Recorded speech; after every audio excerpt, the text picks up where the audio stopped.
Good afternoon, YouTube, and welcome to the Piper Report.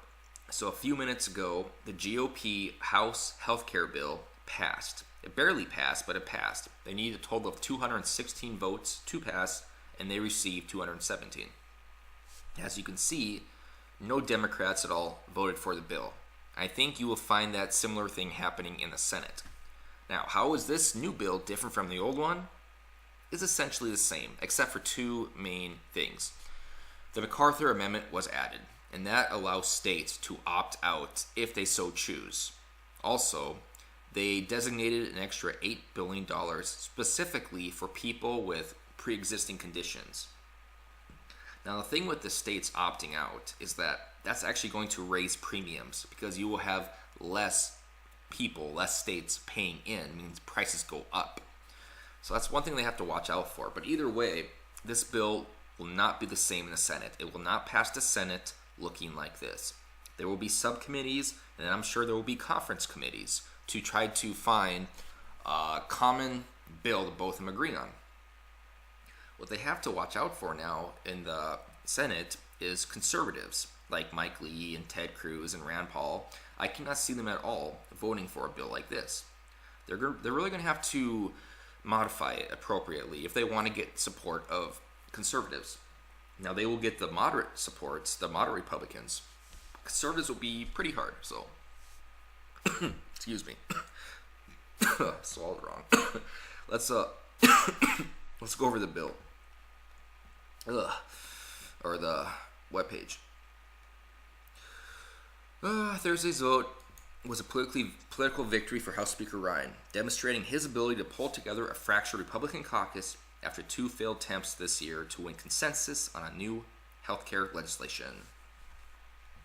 Democrats are hoping that Republicans' vote to repeal Obamacare will spark a voter backlash in next year's midterm congressional elections. That is possible because we did see the exact same thing in 2010. When Obamacare was passed, a lot of people hated it, which is why the Republicans won back the House. I mean, people hated Obamacare. They hated losing their doctor. They're hating their their deductibles up $2,500. There was just so much negativity on Obamacare, and it really led to the belief, which is still believed to this day, that Obamacare was specifically created and specifically designed to fail. Because when a legislation like this fails, you need government to repair it and fix it, since the government is what created it. So what that means then, once they actually repair and fix Obamacare, they would go to the next step, which is universal health care, which is single payer. So that's one thing where the contention lies, that why Obamacare was such a failure, because it was supposed to fail. And there's a lot of evidence that kind of goes both ways on that, so this is something to take in mind. Now, will this actually change that though? Is this going to actually succeed? I don't believe it can. I do not believe it can.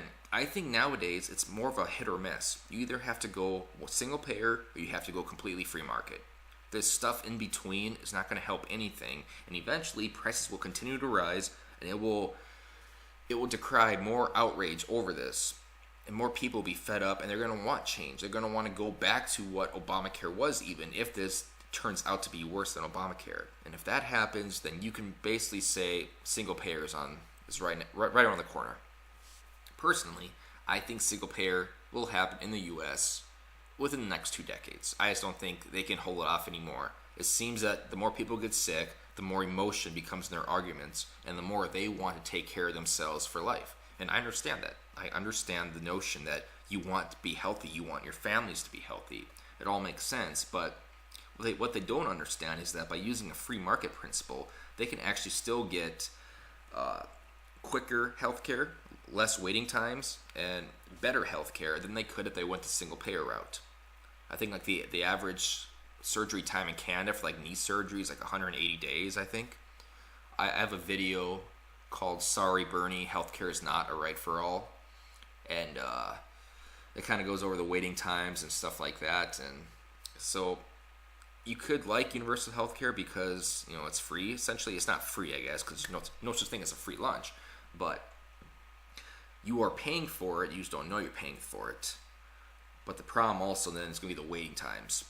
So if you're going to have like all of a sudden it may take you like a day to get into actually an ER, for example, shit like that. So there is a lot of bad things with universal health care, but okay, I digress there. Kind of got off topic. But we'll see what happens next. I cannot see this remaining the same in the Senate. It will definitely be modified, more amendments will be added, and there will be conference committees. There has to be, there's no way. So will this actually pass? That's yet to be seen. Will it hurt the Republicans in the midterms?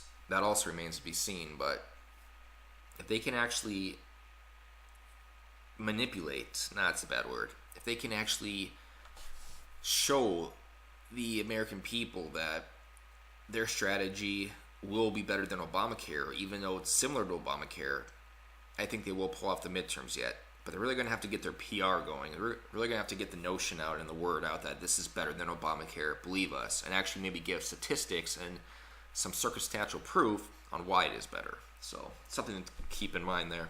And I'm done.